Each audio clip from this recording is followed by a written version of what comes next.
እንደምን አደራችሁ ክቡራን ተመልካቾቼ፣ እንኳን ለዛሬ ቀን ደረስን።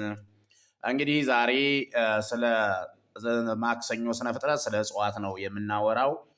ከዚህ በኋላ ምድርን ጉበት መስላ ቢያያት ለታውፅ ምድ ዘራ ዘይዘራ በበዘሩ ወባባሪያው ወባምሳሊው ባለ ጊዜ በማጤ የሚቆረጡና የሚፈለጡ እጽዋትን፣ በማጭድ የሚታጨዱ አዝሪትን፣ በእጅ የሚለቅሙ አትክልትን እነዚህን ሶስቱን ፍጥረታት እንድታስገኝ አደረገ ይላል።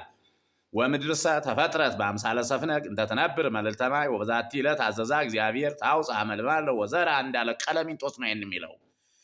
እንግዲህ ስለ አንድ ቆንጆ እጽዋት ነግሬ ዛሬ አጠር ያለች ነገር አድርጌ ነው የምተውላችሁ። ሰፍነግ የተባለች የውሃ እናት ናት። ጉበትን ትመስላለች። ወኩሎ ዘንተ አርባዕተ አበይተ ትውልድ ገብረ በዕለተ ሳልሲት እንዳለ ኩፋሌ ምዕራፍ 2 ከቁጥር 12 እጸገነት ትባላለች። እንግዲህ እጸገነትን ለይቶ ቆጥሮ 4 ፍጥረታትን ፈጠረ ይለዋል። ይሁም እጸገነት ስራው ልዩ ነው ይላል።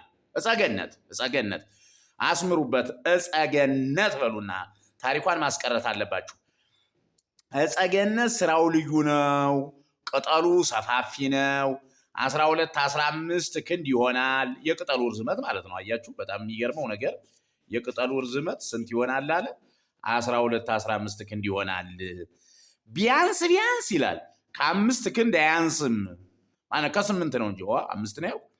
12-15 ክንድ ይሆናል ብሎ ቢያንስ ከ8 ክንድ አያንስም። አሁን እንደዚህ አይነት ነገሮች እንግዲህ መናፍቃን ሲሰሙ ምንድን ነው 12-15 ክንድ ይሆናል ቢያንስ ከ8 ክንድ አያንስም ምን መቀላበጥ ነው ምናምን ሊሉ ይችላሉ። እኔ እንደወረደ ነው እያስቀመጥኩት ያለ። ይሄ ጥናት የሚጠይቅ ነው። አሁን ይሄ ቅጠል እኛ ሀገር ስለማይገኝ በደብረ ቅዱስ አካባቢ ስለሚገኝ የጸገነት የሚባለው ቅጠል ስለማይገኝ ነው እንጂ ቢጠና ሳፊ ሴንቲሜትሩ ሊገኝ ይችላል።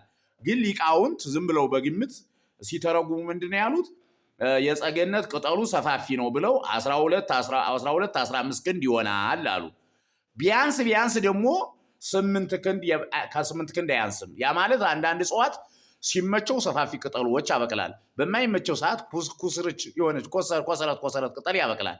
ያለ ማለት ነው። በማይመቸው ቦታና በሚመቸው ቦታ ላይ የሚገለጸውን ሰውም እንኳን አንዱ አጭር፣ አንዱ ረጅም፣ አንዱ ጥቁር፣ አንዱ ቀይ አይደል እንዴት? እጽዋትም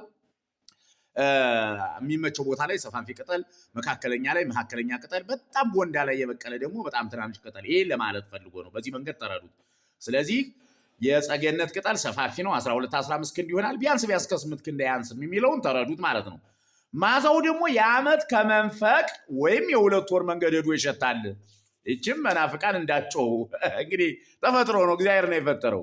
ምንድነው ያለ? የዓመት ተመንፈቅ ወይም የ2 ወር መንገድ ሄዶ ይሸታል። ፍሬው ግን የጋን መክደኛ ያህላል። ፍሬው ደግሞ ምን ያህላል አለ? የጋን መክደኛ ያህላል። ይሄ እንኳን እነ ዱባ ምናምን ስላሉ በዚህ አትጠራጠሩ። ስለዚህ ፍሬው የጋን መክደኛ ቢያክል ዱባ ያክላል እንደማለት ማለት ነው። ያህላል። ጣዕሙ ደግሞ ይላል ነፍስና ስጋን ይለያል። ሲጥም ደግሞ ነፍስና ስጋን ይለያል። አላምጠው እስኪውጡት ድረስ ፍሬ የሚተካ ነው። ይችም ደግሞ ታንጫጫለች። ፍሬውን በልተው አላምጠው እስከምትወጣው ድረስ ሌላ ፍሬ የሚተካ ነው ይላል። ፍርሃቱ ደግሞ ወይም የፍሬው ጥራት እንደ መስተዋት መልክን ያሳያል ይላል። እጸገነት ማለት ይሄ ነው። እንግዲህ በጣም የሚገርም እጽዋት እና ይሄ ነው። ይችን እጽዋት አጣጥሙና ዋሉልኝ። ሼር ላይ ካድርጉ። ነገ ቀጥላለሁ። ገና ስለ እጽዋት ትንታኔ ይቀጥላል። አለቃ ይባቤ ነኝ። እንግዲህ መልካም ዋለች ይሁንላችሁ። ይቆያል።